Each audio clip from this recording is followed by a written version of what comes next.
ملت ٹائمز میں خوش آمدید۔ ہندوستان کے متنازع شہریت ترمیمی ایکٹ کے خلاف کویت کے ممبران پارلیمنٹ نے بھی آواز اٹھایا ہے۔ انادولو نیوز ایجنسی کے مطابق کویت کے 27 ممبر آف پارلیمنٹ نے اپنی حکومت کو ایک اسٹیٹمنٹ سونپا ہے اپنے دستخط کے ساتھ، جس میں کہا ہے کہ سٹیزن شپ امینڈمنٹ ایکٹ ہندوستانی مسلمانوں کے خلاف ہے، اس سے ان کی شہریت خطرے میں پڑ رہی ہے اور حکومت سے مطالبہ ہے کہ وہ مداخلت کرے اور ہندوستان سے اپیل کرے، ان پر دباؤ ڈالے کہ وہ اس قانون کو منسوخ کرے۔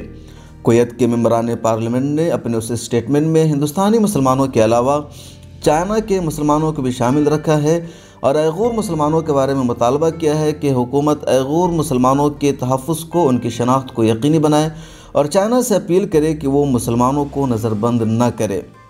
ہندوستان میں متنازع شہریت ایکٹ جب سے پاس ہوا ہے، پورے ملک میں چپے چپے میں پروٹیسٹ اور احتجاج کا سلسلہ جاری ہے اور احتجاج ہندوستان کے علاوہ دنیا بھر میں ہونے لگا ہے۔ اس سے پہلے ملیشیا کے وزیر اعظم مہاتیر محمد نے سخت بیان دیا تھا۔ مہاتیر محمد نے اپنے ایک اسٹیٹمنٹ میں کہا تھا کہ ہم نے بھارتیوں کو اور چائنیز کو اپنے یہاں شہریت دے رکھی ہے، ہماری حکومت میں وہ برابر کے شریک ہیں، اگر ہم انہیں اپنے ملک سے نکال دیں گے، ان کی شہریت منسوخ کر دیں گے تو ان کا کیا ہوگا۔ OIC نے بھی پچھلے دنوں اس کی مذمت کی تھی اور کہا تھا کہ بھارتی سرکار مائنورٹیز کے تحفظ کو یقینی بنائے۔ امریکی کانگریس نے بھی اس قانون پر اپنے تشویشات کا اظہار کیا ہے اور انہوں نے کہا ہے کہ یہ قانون ہندوستانی مسلمانوں کے لیے خطرے کی گھنٹی ہے۔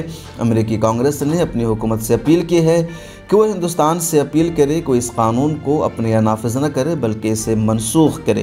اقوام متحدہ نے بھی اس قانون کو لے کر تشویشات کا اظہار کیا ہے اور سب سے اہم بات یہ ہے کہ اس قانون کو لے کر کے ہندوستان کے ہر گوشے، ہر کونے میں ہندو، مسلمان، سکھ، عیسائی، دلت، آدیواسی سبھی طبقات سے تعلق رکھنے والے بڑے پیمانے پر پروٹیسٹ کر رہے ہیں اور پچھلے 15-20 دنوں سے یہ سلسلہ ملک بھر میں جاری ہے۔